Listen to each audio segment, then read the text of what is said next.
Bismillahirrahmanirrahim.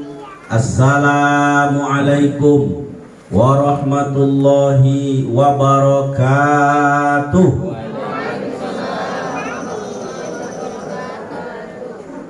Alhamdulillahi rabbil alamin. Wabihi nasta'in ala umuri dunya waddin. Wa ala alihi wa ashabihi ajma'in. Asyhadu an la ilaha illallahul malikul haqqul mubin. Wa asyhadu anna Muhammadan abduhu wa rasuluhu shadiqul wa'dil amin. Allahumma salli wa sallim wa barik ala hadan nabiyil karim wa ala alihi wa ashabihi ajma'in, amma ba'd. Yang sama-sama kita hormati dan kita muliakan Ketua Yayasan, apa nama yayasannya Ustaz? Yayasan Pesantren Nurul Yakin, YPNY. Ini nama beliau, ini nama ulama, Abu Hasan Asy'ari. Ini luar biasa. Tapi kalau ditengok dari nama, beliau ini Ahlus Sunnah wal Jamaah. Tapi kalau ditengok baju tak meyakinkan. Sebab pakai baju merah. Baju merah ini identik dengan kawan sebelah, gitu kan? Entah gimana Ustadz Muhajir punya ide pakai baju merah ini. Oh, merah itu tanda semangat. Alhamdulillah. Kemudian yang sama-sama kita hormati dan kita muliakan pimpinan Basnas Kabupaten Siak. Dua orang yang hadir ini teman saya yang sama-sama luar biasa. Kalau Ustadz Samparis ini bagolaknya dari pagi sampai ke pagi lagi. Pokoknya kalau di Siak Basuwo dengan beliau ini tak akan lepas, tak akan kering dari tawa dan canda. Kata beliau, prinsip hidup ini Ustadz, hendaklah enjoy saja. Nah, ini luar biasa nih. Saya dapat ilmu dari beliau. Hidup itu mesti santai. Jangan dibawa permasalahan itu menjadi beban kita, tapi hadapilah dia dengan senyuman dan tawa. Nah, itulah Samparis namanya. Kemudian ini ada juga Ustadz Sulaiman. Tadi sudah dikenalkan oleh Ustadz Samparis. Beliau juga pimpinan Basnas Kabupaten Siak.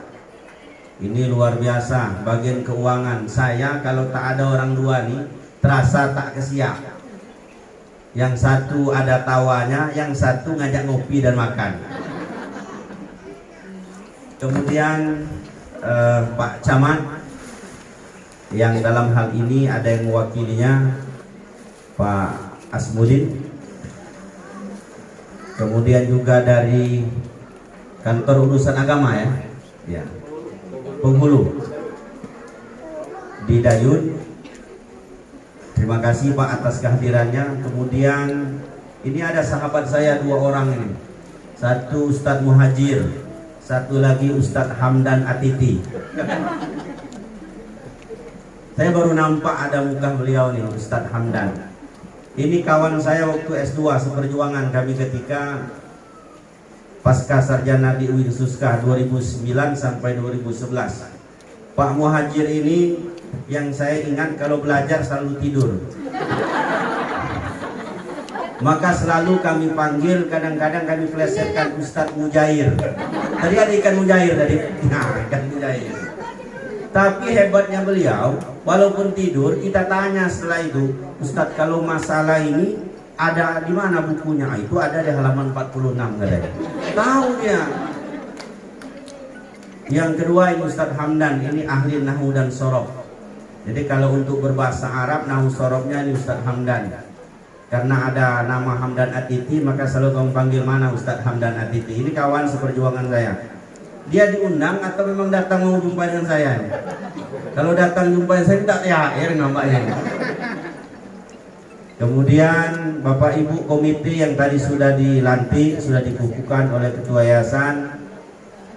para kepala sekolah, asatiz wal ustazat, bapak-bapak, ibu-ibu, wali santri, yang insyaallah kita semua dimuliakan Allah Subhanahu wa taala. Amin ya rabbal alamin.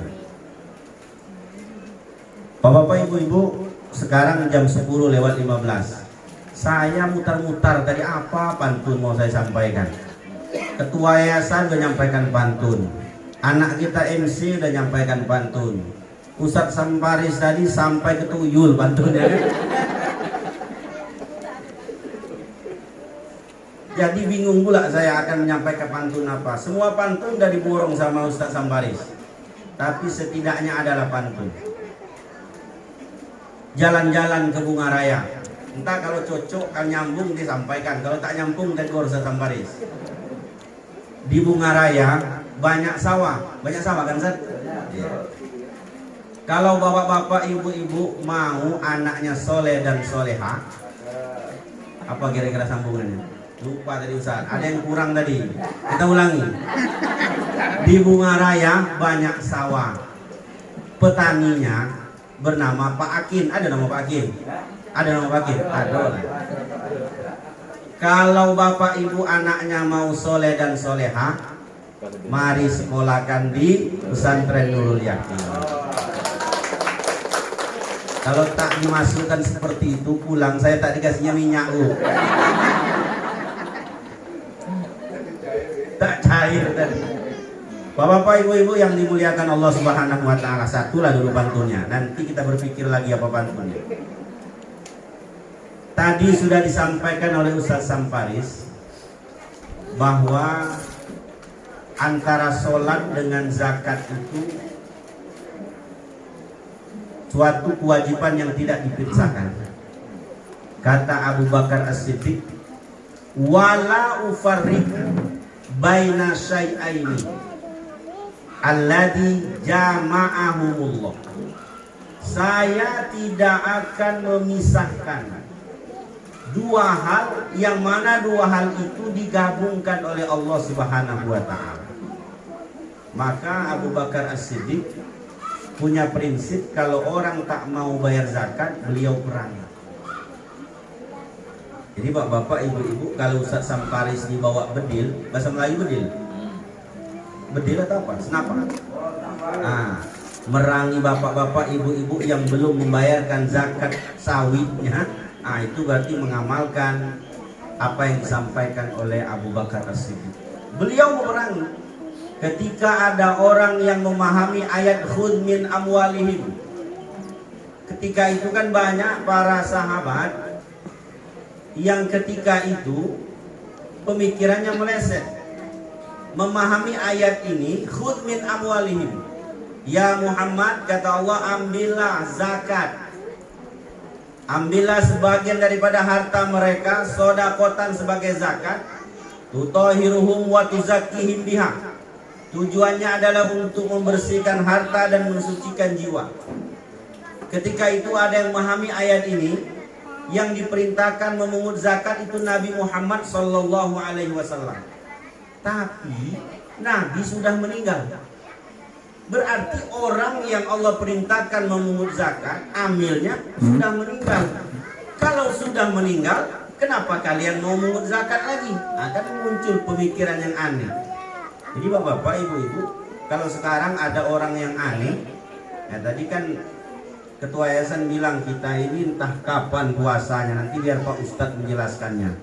Kalau saya jelaskan begini, Pak Ketua Yayasan, menurut pendapat Muhammadiyah itu tanggal 2, karena Muhammadiyah melalui hisab. Tapi menurut pemerintah kita masih bingung. Ada yang tanggal 3, ada yang tanggal 4. Ya memang pemerintah kita selalu membingungkan kita. Nanti tersinggung pula Pak Jamal. Maksudnya Kementerian Agama Pak Jamal. Kan selalu buat kita bingung. Yang dilaranglah kita menghidupkan mic, diatur pula mic-nya. Harusnya Menteri Agama itu bukan ngatur suara mic. Di tahun ini Kementerian Agama misalnya membagikan 1000 mic atau toa ke setiap masjid di Indonesia. Itu baru ancak. Setuju nggak Bapak Ibu?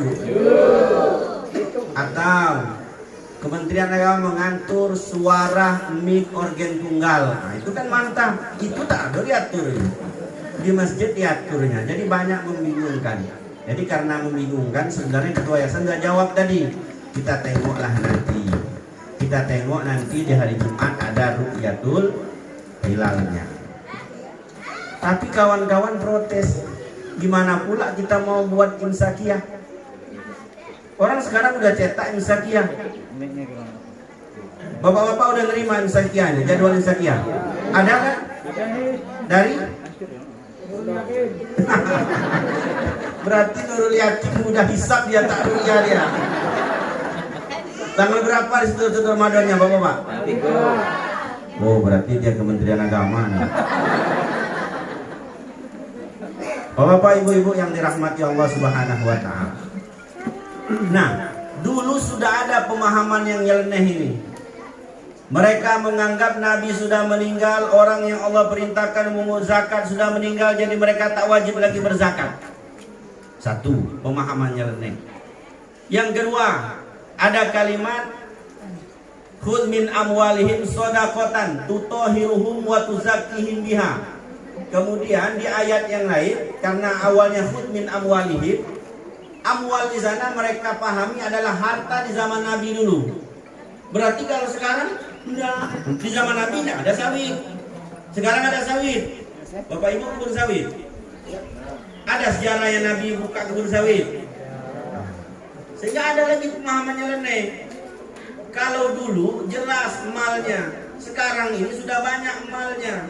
Sehingga mal dulu yang wajib, harta dulu yang wajib, harta sekarang tidak. Maka itu Bapak-bapak, Ibu-ibu, Ustadz Samparis tadi sudah menyampaikan bahwa apapun penghasilan kita, apakah dari kebun sawit ataukah dari kebun karet, kalau padi kan jelas. Kemudian andaikan Bapak Ibu mendapatkan rizki sebagai ASN misalnya, aparatur sipil negara seperti Pak Camat, ya kan? Kemudian kalau Pak Puani PNS juga kan? Oh belum, penjuru agama harian, penghulu. Tapi bisa nanti jadi ASN Pak. Oh kepala desa. Iya penghulu. Oh tapi kades bisa kalau jadi PNS ya? Tidak bisa. Tapi kalau sekdes bisa. Tak juga lagi Pak Camat. Tak bisa lagi. Tak ada harapan Pak. Ya. Sedih lah Pak dengannya kan. Tapi yang jelas beliau ini ASN. Nah apapun yang kita dapatkan sebagai penghasilan kita dalam setiap bulan mesti kita hitung. Jika sudah sampai nisabnya maka mesti kita keluarkan zakat. Bapak Ibu-ibu, alhamdulillah sekarang ini yang tertinggi memang Kabupaten Siak. Tapi insya Allah di tahun 2022 nanti yang akan tertinggi itu Provinsi Riau. Karena kami sudah viral system. 1 bulan yang di Maret kemarin gaji pokok ASN udah 1,4 miliar. TPP 2 bulan kemarin sudah 1,6 miliar. Jadi kalau kami 1 bulan 3 miliar, anggaplah yang 2 bulan kemarin termasuk hitungan 10 saja udah 30 miliar. Siak tak sanggup menyalip Basnas Provinsi Riau. Kalau dulu Siak terdepan, gitu kan? Sekarang Basnas Provinsi Riau terdepan. Muncul pertanyaan siapa pula Waka 1 bagian pengumpulannya? Masuk citor kan? Bapak Ibu-ibu yang dirahmati Allah Subhanahu wa taala. Ini sekilas tentang zakat. Makanya dana zakat ini kalau dikelola dengan baik alhamdulillah. Ketika kami mendengar ada berita masuk di WA Group Pondok Pesantren Nurul Yakin terbakar, saya terbayang dengan beliau Pak Ketua Yayasan Ustaz, karena beliau sohib saya. Langsung saya telepon, ini betul pondok antum saya? Ya katanya. Santri di mana? Santri lagi pulang. Alhamdulillah. Tetap juga alhamdulillah gitu kan. Sempat santri ada bapak-bapak, ibu-ibu. Apa yang terjadi wallahu a'lam. Langsung saya bilang, saya coba tolong direkap lah buat proposal kira-kira kalau dibangun balik lagi berapa atau direhab berapa. Ketika itu beliau tunggulah besok, karena mau dikasih uang cepat. Ustaz Muhajir tidak tidur ya, kuliah saja dia tidur, tapi dengan uang ini tak tidur dia. Besok langsung dikirim, lebih kurang 200 juta. Kemudian rinciannya rupanya 170 juta lebih. Saya bilang 100 juta itu dari Basnas Provinsi, 70 sekian juta itu dari Basnas Kabupaten Siak. Langsung saya telepon. Ketika itu Pak Rasid langsung ketua, saya telepon. Ketua, gimana di Siak ada bantuan ini? Jadi gimana? Provinsi 100, sisanya Basnas Kabupaten Siak. Maka Basnas Kabupaten Siak kalau 70 juta itu kecil lah. Ya saya kecil tuh. Pengumpulan udah 20 miliar. Kami baru 16 miliar. Tapi yang kami terima 15. 1 miliarnya digelapkan kawan sebelah. Itu masalahnya kan. Kalau enggak itu 16 miliar. Jadi bapak-bapak, ibu-ibu yang dirahmati Allah, selesai. Inilah gunanya ketika zakat itu dikelola dengan baik. Coba kalau bapak-bapak, ibu-ibu yang Ustaz Sampari sampaikan tadi, berzakatnya langsung, ada yang 100.000, ada yang 200.000, ada yang setahun 3 juta. Kapan terkumpulnya untuk menyelesaikan bangunan asrama santri putra yang putri ini, Ustaz? Santri putra sebanyak 200 juta atau 170 juta ini. Lama. Tapi ketika zakat itu terkumpul di satu lembaga yang resmi Basnas, kemudian kita ada juga UPZ misalnya, nah ini cepat prosesnya. Ini Ustaz, 100 juta ini kami dapat zakat dari, beliau tak mau disebutkan namanya. Dia tinggal di Medan. Saya pun tak tahu Pak Haji ini. Tapi saya mendapatkan info ini dari ajudan dia, menelpon saya. Pak Ustadz, saya dapat nomor antum dari Ustadz ini katanya. Boleh Ustadz saya bicara sebentar? Boleh. Dijelaskanlah. Ustadz, bos saya ini, owner saya ini punya usaha di Riau, dia tinggal di Medan. Lalu saya bilang, berzakatnya kemana? Ke Riau, saya bilang. Karena di mana harta itu didapatkan, maka di sana zakat ditunaikan. Oke Ustaz. Sekarang begini Ustaz, gimana caranya kami untuk membayarkan zakat di Basnas Riau? Saya bilang gampang.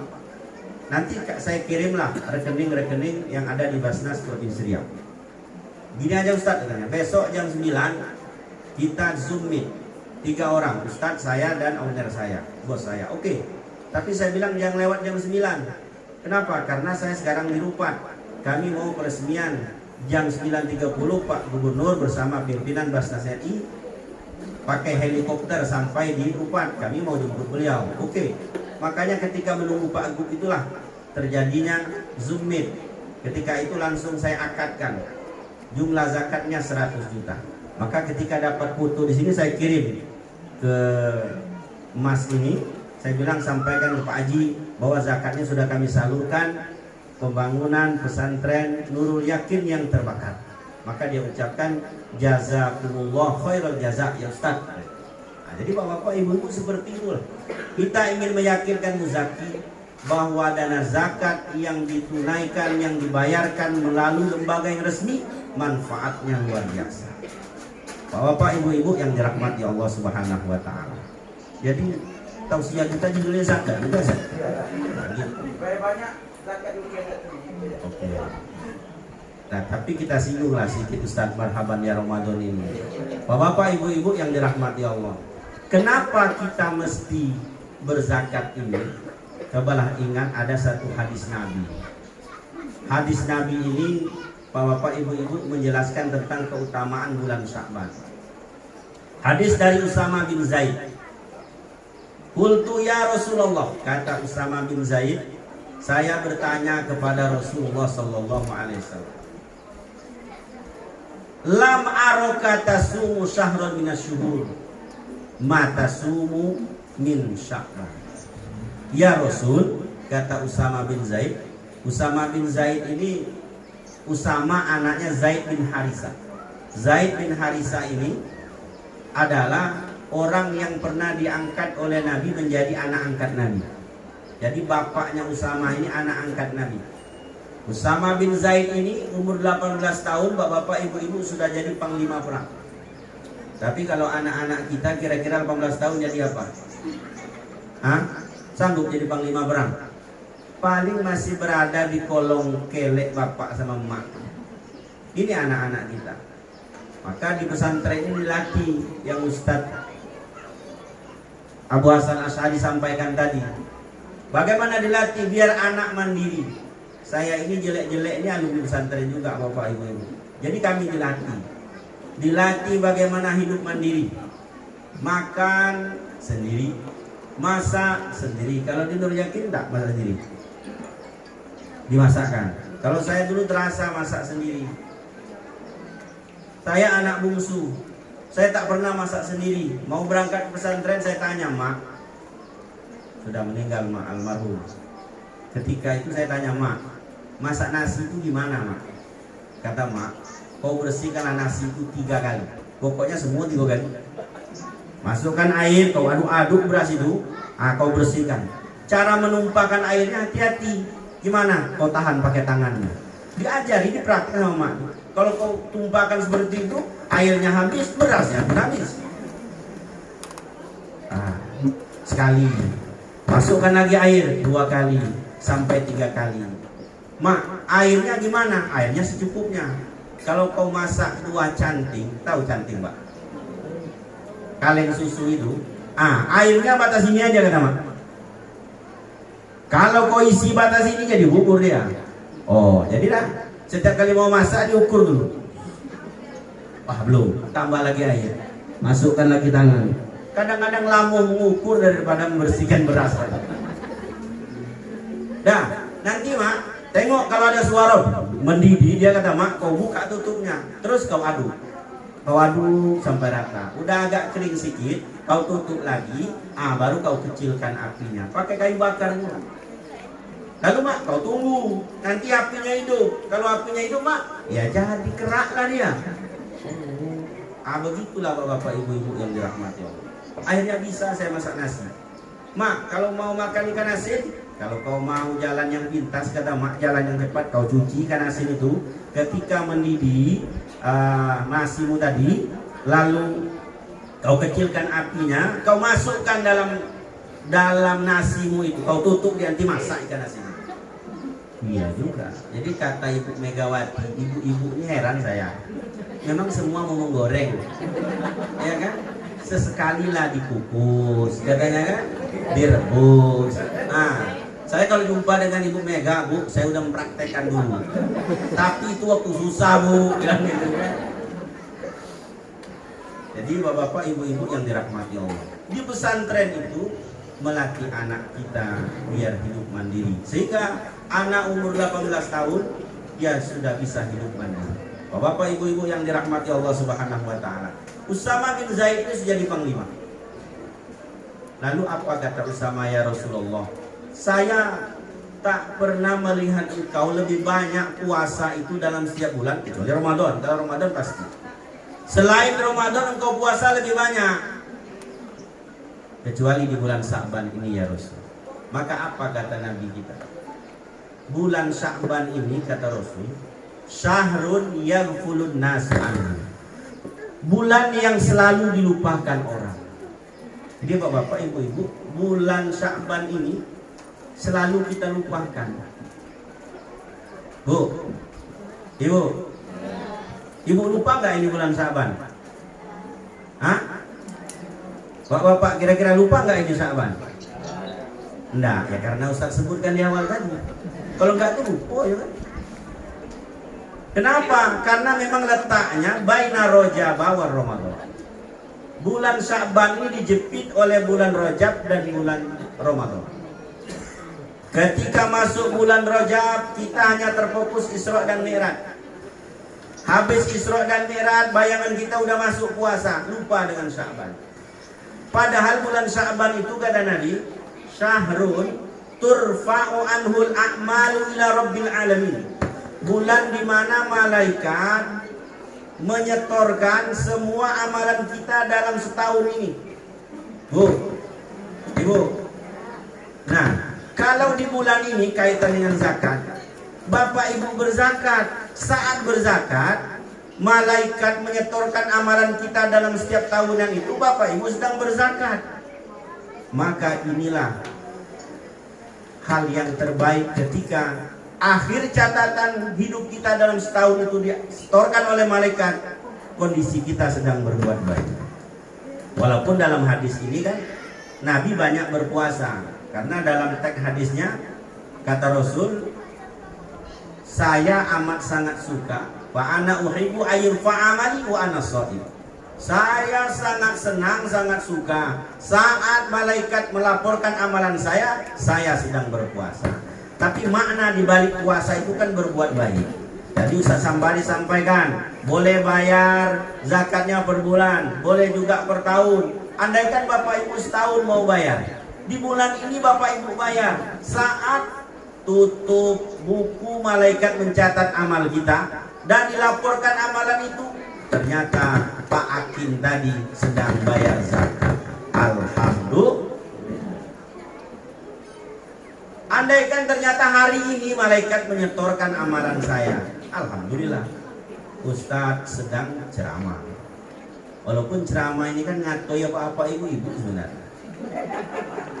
Penceramah itu nyinggung orang, Bapak Ibu. Bapak Ibu tersinggung nggak? Pak, Bapak tersinggung nggak kira-kira? Nah, dalam hati apa aja nah, ya kan? Padahal di buku apa singgung kok ada, ya kan? Bapak Ibu-ibu yang dirahmati Allah. Nah, kita berharap sama seperti apa yang diharapkan Nabi. Saat malaikat menyetorkan amal perbuatan kita selama setahun, kita sedang berbuat baik. Bapak Ibu pun hari ini hadir, diundang oleh Pondok Pesantren Nurul Yakin, datang ke sini, ternyata pas duduk di aula ini, sedang mendengarkan ceramah di sini, hadir di pondok pesantren ini tempat fisabilillah. Ternyata malaikat sedang melaporkan amalan kita, maka tercatatlah kebaikan bagi kita.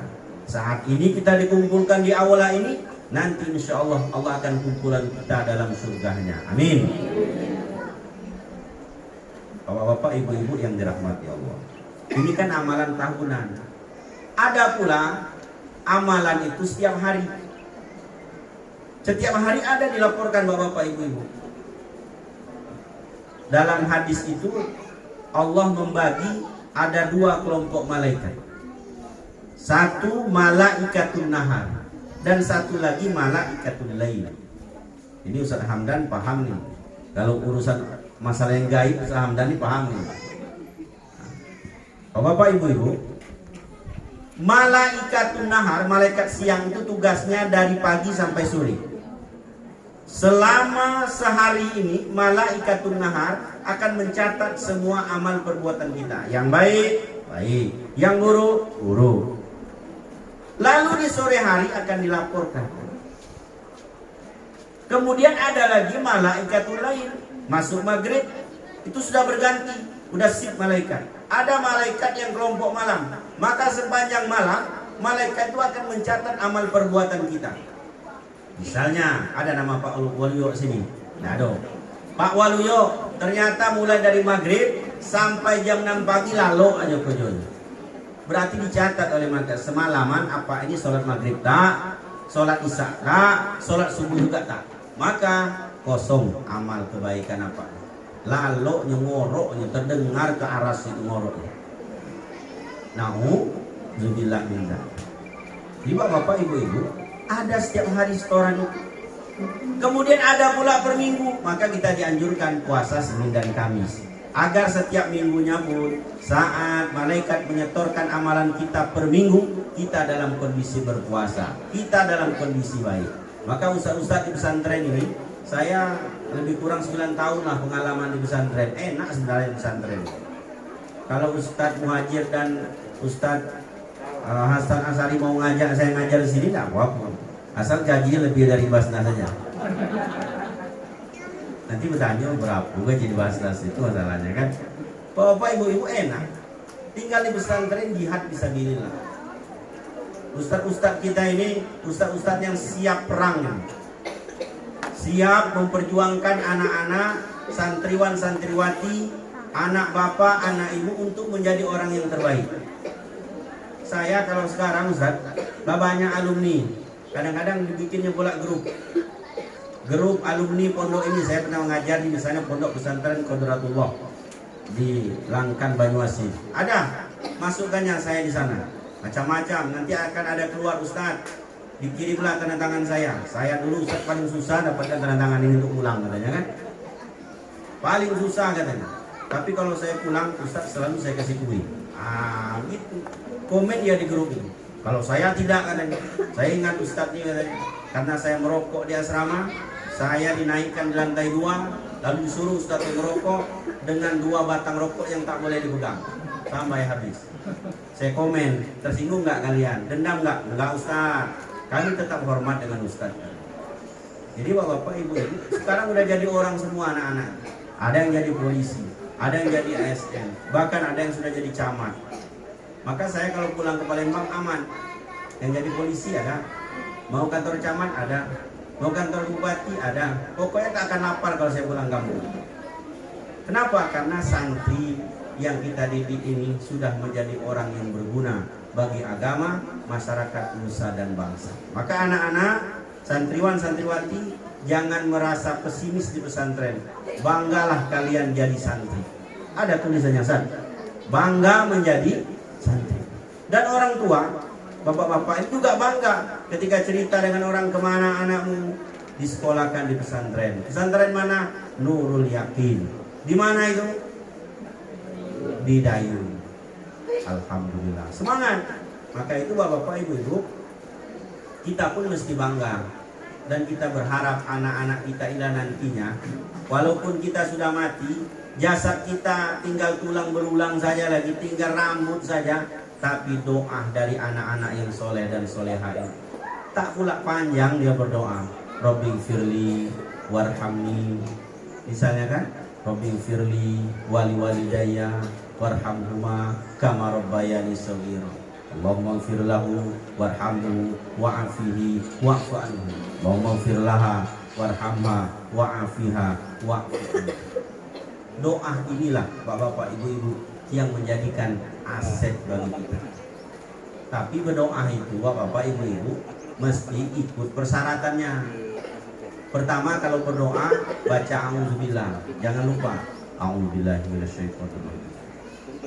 Tapi jangan pula nengok kawan sebelah, auzubillahi minasyaitonir rajim. Nanti tersinggung pula kawan dibalas ya pula auzubillahi minasyaitonir rajim. Auzubillah. Kemudian yang kedua baca bismillah, bismillahirrahmanirrahim. Yang ketiga baca pujian, alhamdulillahirabbil alamin. Itu yang paling singkat. Mau panjang juga boleh. Hamdan syakirin. Nah, itu dasar hamdan. Hamdan na'imin, hamdan yuwafi ni'amahu wa yukafi mazida. Boleh.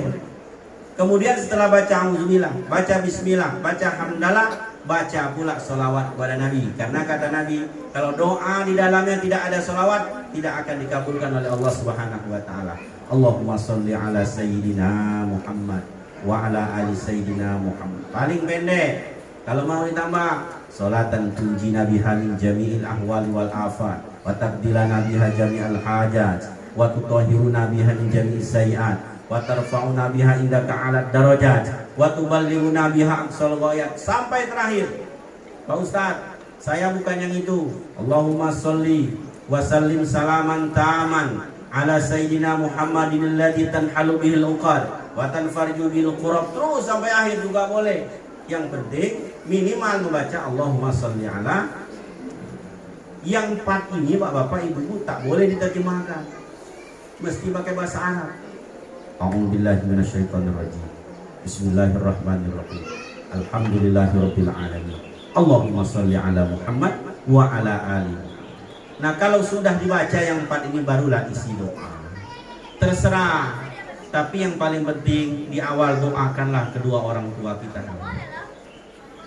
Bapak ibu, orang tuanya sudah meninggal atau masih hidup? Sudah meninggal. Doakan. Karena kita selaku anak ini tak pernah habis masa bakti kita. Sampai kita meninggal baru habis masa bakti kita kepada kedua orang tua. Orang tua kita sudah meninggal, salah satu bakti kita dengan doa. Maka doakan. Kalau sudah mendoakan orang tua, barulah doakan diri kita, istri kita, Itu kata Ustaz Samparis tadi, berdoalah agar istri mengikhlaskan, merelakan untuk menikah lagi.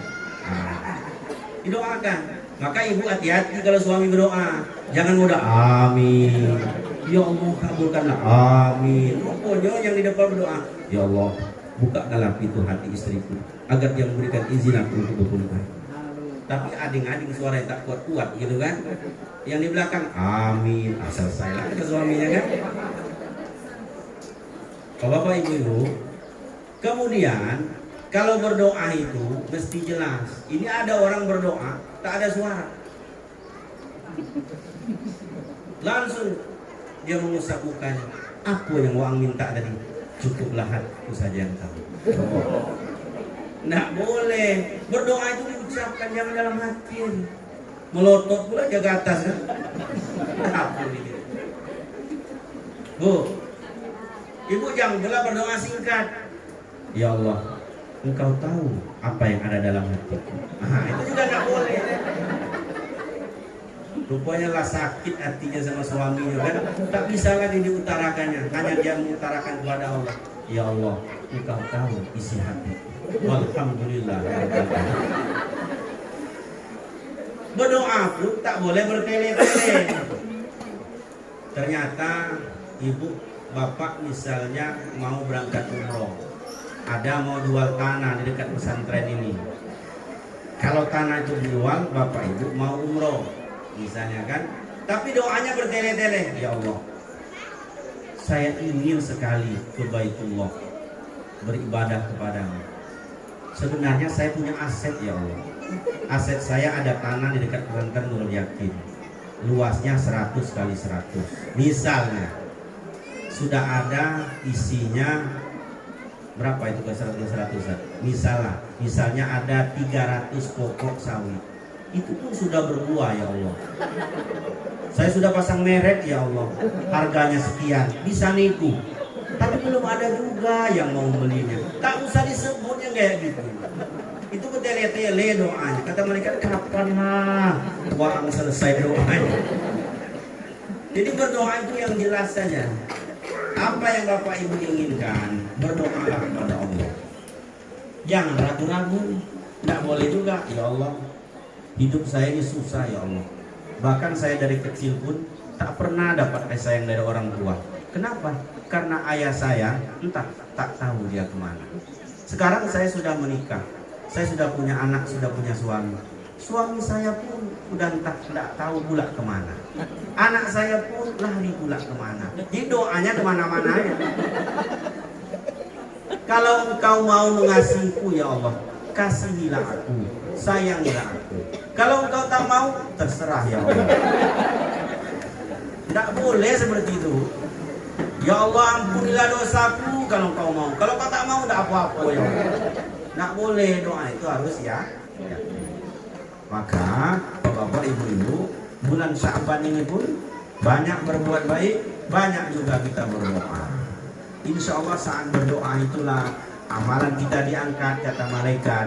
Ya Allah, hambamu yang bernama Sulaiman. Misalnya, ini ada dua nih, ada Sulaiman dari Basnas Provinsio. Dia saat saya setorkan amalan dia sedang berdoa kepadamu ya Allah. Doanya pun jelas, tak bertele-tele tadi ya. Maka Bapak Ibu-ibu, inilah harapan kita masuk bulan suci Ramadan ini, di mana kita sudah menyiapkan fisik kita, kemudian psikis kita, kejiwaan kita. Makanya mungkin di akhir acara ini tadi Ketua Yayasan sudah juga menyampaikan permohonan maaf. Maka kita mesti saling memaafkan. Marhaban ya Ramadan itu kan marhaban artinya luas, lapang. Maka kita mesti masuk Ramadan ini hati kita lapang. Lapang nggak hatinya Bu? Semangat nggak masuk Ramadan Bu? Semangat. Pak Ustadz, saya sebenarnya semangat, tapi nengok harga minyak lah naik nih, lah turun semangat Pak Ustadz. Walaupun harga minyak goreng naik, harga gandum naik, ngisi solar pun ngantri, tetap kita mesti semangat menyambut Ramadan. Tadi anak-anak kita bacakan marhaban ya Ramadan, marhaban syahrul syam dengan semangat luar biasa. Maka kita pun hati kita hendaklah lapang, jangan sampai ada goresan-goresan lagi dalam hati kita. terutama suami dengan istri, istri dengan suami, bapak ibu kita dengan tetangga, dengan kawan. Jangan sampai ada goresan-goresan, luka-luka lama berdarah lagi. Nah, ini tak boleh. Mudah-mudahan hari ini karena sudah mendekati Ramadan, insya Allah kita semua sudah siap menghadapi Ramadan ini, sehingga kita bisa beribadah dengan sebaik-baiknya. Amal pahala kita akan Allah lipat gandakan, dosa kita akan diampuni oleh Allah Subhanahu wa Ta'ala. Terima kasih atas segala perhatian, mohon maaf atas segala kekurangan. Subhanakallahumma wa bihamdika, asyhadu an la ilaha illa anta, astaghfiruka wa atubu ilaik. Wassalamualaikum warahmatullahi wabarakatuh. Waalaikumsalam warahmatullahi wabarakatuh. Ala hadhihi niyah al-Fatihah. A'udzubillahi minasyaitonir rajim. Bismillahirrahmanirrahim. Alhamdulillahirabbil alamin. Arrahmanir rahim. Maliki yaumiddin. Iyyaka na'budu wa iyyaka nasta'in. Ihdinas siratal mustaqim. Siratal ladzina an'amta 'alaihim ghairil maghdubi 'alaihim waladdallin. Amin. Na'udzubillahi minasyaitonir rajim. Bismillahirrahmanirrahim. Alhamdulillahi rabbil alamin. Wal 'aqibatu lil muttaqin. Wala 'udwana illa 'alal zalimin. Allahumma shalli 'ala Muhammadin wa 'ala ali Muhammad. Allahumma ighfir lana dzunubana wa liwalidina warhamhum kama rabbawna shighara. Wa li jami'il muslimina wal muslimat wal mu'minina wal mu'minat al ahya'i minhum wal amwat innaka ala kulli syai'in qadir. Allahumma anta ya ghafar, engkau yang maha pengampun ya Allah. Ampunkanlah dosa-dosa kami, dosa-dosa kedua orang tua kami, baik yang masih hidup maupun sudah mendahului kami. Jika keduanya masih hidup ya Allah, sehatkanlah keduanya. Jika keduanya sudah meninggal dunia, maka ampunilah dosanya, lapangkanlah kuburnya, terimalah semua amal ibadahnya, tempatkanlah kedua orang tua kami bersama orang-orang yang soleh dan solehah dalam surga-Mu ya arhamar rahimin. Allahumma ya Allah, pada hari ini kami hadir memenuhi undangan dalam rangka tausiah menyambut bulan suci Ramadan dan juga peresmian asrama putra Pondok Pesantren Nurul Yakin. Jadikanlah pertemuan kami pada pagi menjelang sang hari ini ya Allah, pertemuan yang Engkau berkahi, pertemuan yang Engkau ridhoi, pertemuan yang mendatangkan kebaikan dan kemaslahatan untuk kami hidup di dunia ini maupun di akhirat. Ya Allah, jadikanlah nantinya asrama putra yang akan diresmikan ini menjadi tempat yang tenang, tempat yang nyaman, tempat untuk santriwan kami dalam rangka mengemban amanah-Mu sebagai penuntut ilmu, dan jadikanlah mereka orang-orang yang terbaik nantinya. Allahumma ya Allah, kami tentunya menyadari bahwa kami adalah makhluk yang lemah.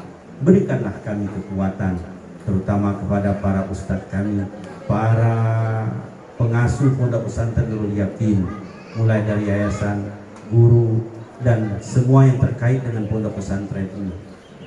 Kuatkanlah mereka ya Allah, istiqomahkanlah mereka ya Allah dalam rangka berjuang di jalan. Rabbana zalamna anfusana wa illam taghfir lana wa tarhamna lanakunanna minal khasirin. Rabbana zalamna anfusana wa illam taghfir lana wa tarhamna lanakunanna minal khasirin. Rabbana atina fid dunya hasanah wa fil akhirati hasanah wa qina adzabannar. Wa sallallahu ala khairi khalqihi Muhammadin wa ala alihi wa sahbihi ajma'in. Subhana rabbika rabbil izzati amma yasifun, wassalamun alal mursalin, walhamdulillahi rabbil alamin. Taqabbalallahu minkum minna wa minkum taqabbal ya karim. Assalamualaikum warahmatullahi wabarakatuh.